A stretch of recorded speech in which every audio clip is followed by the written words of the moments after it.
Türkmen lukmanlarının COVID-19 hastaları üçin niyetlenen karantin zoloklarında işlemäge köpçülüklerin iýerilmegi dowam etdirilýär.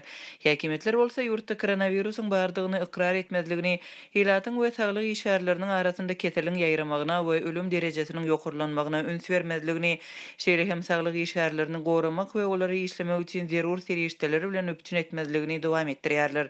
Döwlet habar beriş serişdeleri bolsa bu ýagdaýy gozgamaýarlar.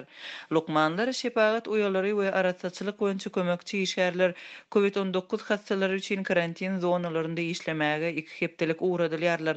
Bu iş hökmany hataplanylýar we boyun gaçyranlara işden kowulmak howpy awanýar. Olara saglygy saklaýyş pudagynda işlemek mümkinçiliginden doly mahrum edilmek haýwaty hem atylýar.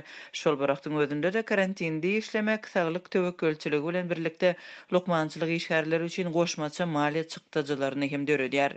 Azatlyň habarçylary Türkmenawatda karantinde işleýän her bir işgäriň edýän ortaça çykdyjylaryny hatapladylar. Olaryň söýlerine görä karantina 2 hepdelik işlemäge barýan her bir lukman ýa-da medisina işgäri ortaça 500-700 manat aralygynda pul sarp etmeli bolýarlar. Olar aratsaçylyk serişdelerini we azyk önümlerini özleri alyp barmaly bolýarlar. Yerli lukmanlaryň ortaça aýlygy 1600 manat. Karantindäki iş tertibi hem ütäpdir. Azatlyň habarçylarynyň maglumatlaryna görä birnäçe ay mundan ozal karantin zolugyndaky 2 hepdelik işden soň lukmanyň din jalmagy hukugy bardy. Kesel ruhsaty tölenýärdi. Indi olar tas ara kesmesiz karantinde işlemäge iýerilýär.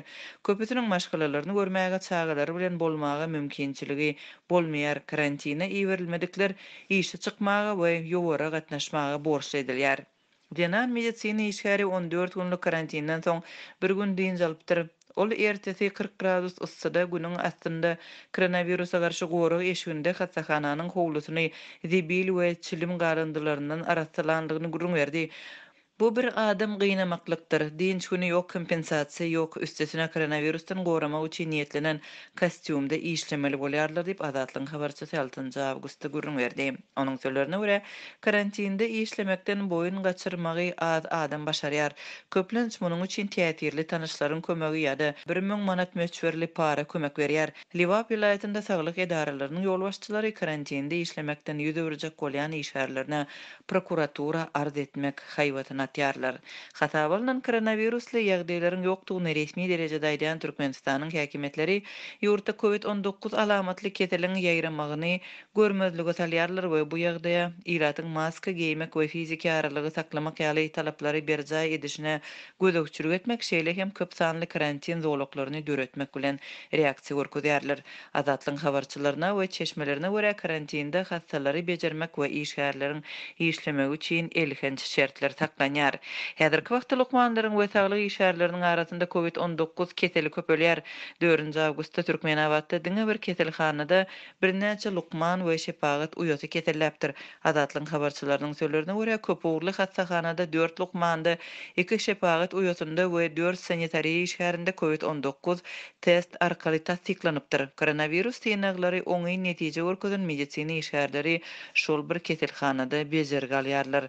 Azatlyň habarçysynyň belleşýäli käbir medisina işgärleri synaklaryň netijelerini gaýtadan barlamak üçin öz nuskalaryny Aşgabatda ýeripdir.